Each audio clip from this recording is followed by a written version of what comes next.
Assalamualaikum warahmatullahi wabarakatuh. Perkenalkan, nama saya Nurul Khalifah dari Universitas Nahdlatul Ulama Sunan Giri Bojonegoro, Fakultas Tarbiyah, Prodi PGMI. Kelas 1A dengan NIM 2102010067.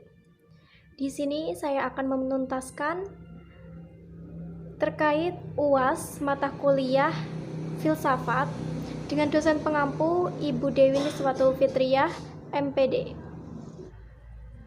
Pertanyaan pertama, terkait apa urgensi dari kita memahami filsafat dan apa manfaat dari kita memahami filsafat tersebut. Oke, kembali lagi ke awal. Filsafat itu apa sih? Nah, filsafat itu mengajarkan kepada kita untuk selalu berpikir kritis. Sebenarnya kita tuh setiap hari sudah berfilsafat, tapi kita tidak menyadarinya. Filsafat itu adalah suatu pengetahuan dan penyelidikan terkait suatu hal dengan akal budi manusia.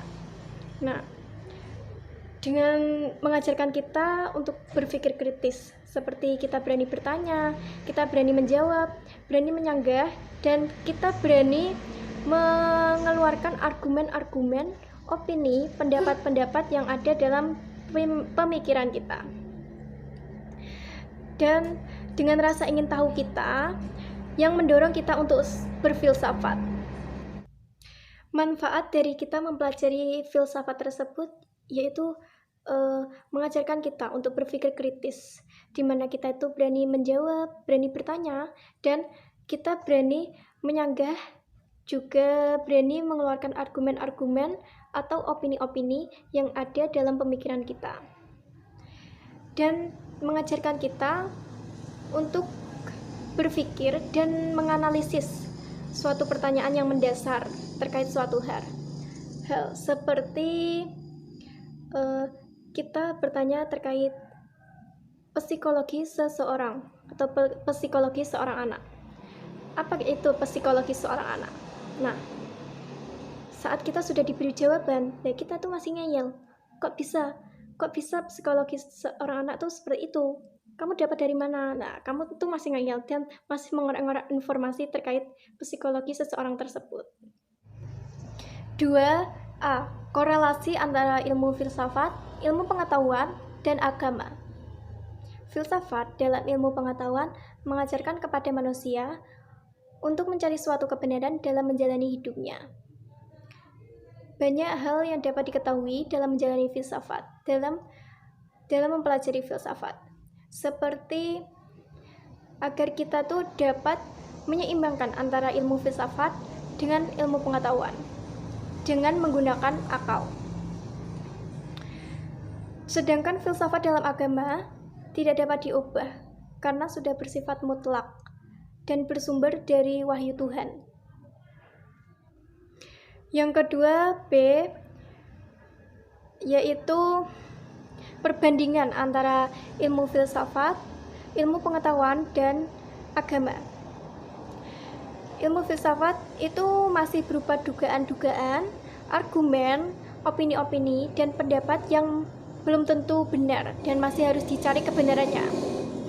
Sedangkan ilmu pengetahuan itu lebih menekankan kepada manusia itu sendiri, di mana manusia itu memiliki rasa keingintahuannya besar, dan mereka itu berusaha mencari kebenaran tersebut. Sedangkan dalam agama, filsafat itu sudah pasti dan sudah mutlak benar karena sudah bersumber dari wahyu Tuhan.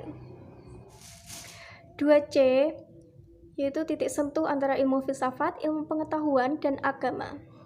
Dalam ilmu filsafat dan pengetahuan itu sama-sama menggunakan akal, logika, dan pemikiran untuk mencari suatu kebenaran yang pasti.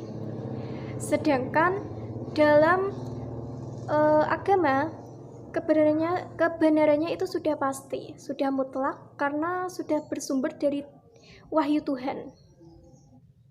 3A. Ontologi. Ontologi mempelajari terkait hakikat keberadaan sesuatu atau fenomena apa yang ingin diketahui oleh manusia. Contohnya, terkait psikologi seseorang atau psikologi seorang anak. Kita mencari terkait apa hakikat dari psikologi seorang anak tersebut. Apa bagian-bagian dari psikologi seorang anak tersebut.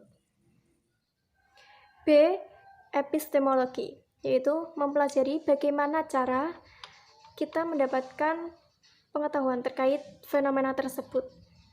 Contohnya, psikologi seorang anak. Apa dampak dari psikologi seorang anak? Apa yang menjadi gejala dari psikologi seorang anak? Apa yang menyebabkan gangguan dari psikologi seorang anak tersebut? C. Aksiologi, mempelajari tentang hakikat dan manfaat dari suatu pengetahuan atau fenomena. Contohnya, saat kita mempelajari tentang psikologi seorang anak, kita mencari tahu apa manfaat dari kita mempelajari psikologi seorang anak tersebut. Manfaatnya bisa saja agar kita tuh dapat mengerti si anak ini. D. Metafisika. Metafisika mempelajari terkait penjelasan asal atau hakikat objek fisik di dunia. Contohnya saat kita mempelajari tentang psikologi seseorang atau psikologi seorang anak. 4A, yaitu berpikir ilmiah, yaitu proses berpikir untuk mencari suatu kesimpulan dalam